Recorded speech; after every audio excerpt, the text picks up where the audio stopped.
Maliligo na tayo. Hi. May nagtanong kung kaano-ano ko daw siya. Nanay ko po. Mama ko. Mama ko siya.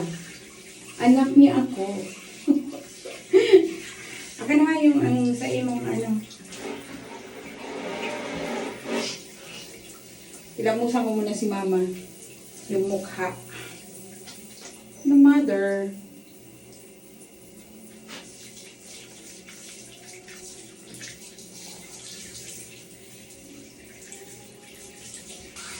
Palaging may luha yung ano niya, gilid ng mata niya. So, nag-research ako. Siyempre, nag-chat GPT tayo. Then, tinanong ko kung bakit. Yung pala daw, isa sa mga symptoms na merong Parkinson's.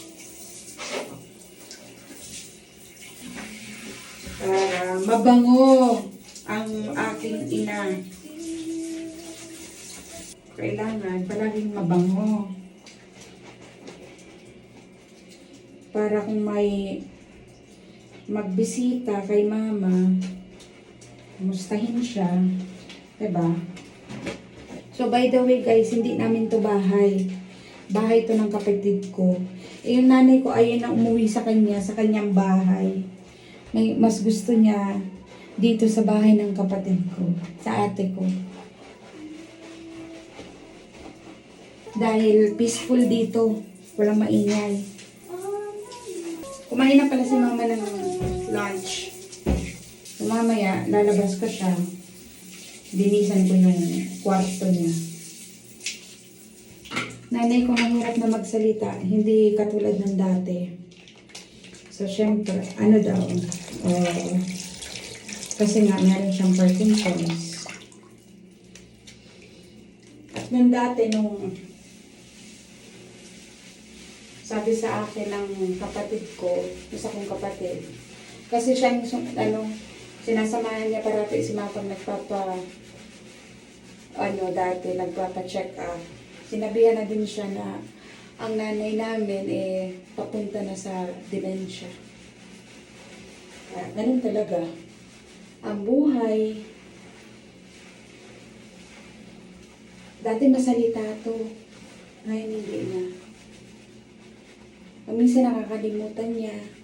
Gusto niya, marami siyang gustong sabihin, pero hindi niya masabi. Pero nakakapagsalita pa naman siya, pero hindi niya ganun.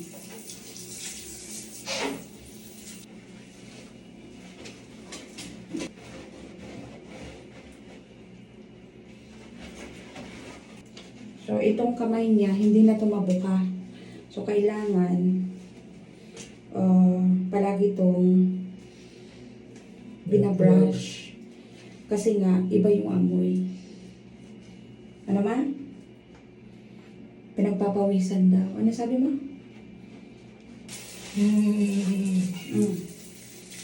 Nangangalay na siya. Kailangan tapusin na to. Tinuruan niya pa ako. Rawa pati si mama. Ako hindi. Nagmana kasi ako sa tatay ko. Maitim. How old are you, ma? Tingnan natin kung makakaalala pa siya. 74. Kailan ka mag-birthday? Ha? Ngayon, September 8. Wow. Nakakaalala pa siya. Kailangan i-brain exercise siya. Araw-araw. Araw-araw ko siya tinatanong kung ilan ang anak niya, anong pangalan ng asawa niya. Kasi darating sa puntong makakalimutan niya kami. Araw-araw ko itong binabrasyan na nililinisan tong ngipin niya. Ano mo ang araw ngayon? Anong araw ngayon? Ma? Martes. Oh, Martes. Ang galing. Galing! First honor. Makatulog na siya ngayong hapon. Kumain na siya ng lunch. Kakain niya pa lang. Late na siya kumakain ng lunch. Tapos anong oras na din siya kumakain ng umagahan.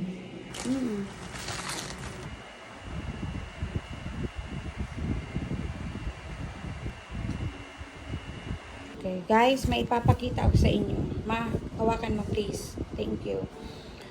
'Di ba nga sabi ko sa inyo nahulog si Mama sa hagdan. Inoperahan siya. Hip replacement. Ewan ko kung ilang ano 'yan. Kung ilang stitches. Hanggang dun 'yan. Ito right side to, right. Right niya to, right leg. Dito siya inoperahan. Akala namin magkakapatid, makakalakad pa siya pero hindi na. Siguro na trauma na din siya. Kaya ayan, lumiit na ang kanyang legs.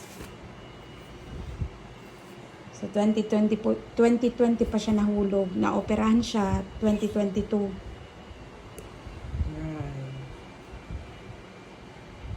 That's it for today, guys. Thank you for watching. Bye-bye. Bye naman.